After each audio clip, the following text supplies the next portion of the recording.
ਬਾਜ ਵੀ ਖਿੱਚੀ ਜਾਂਦੀ ਹੈ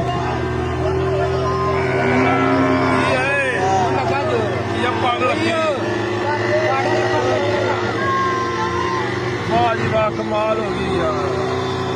ਪੜਦੇ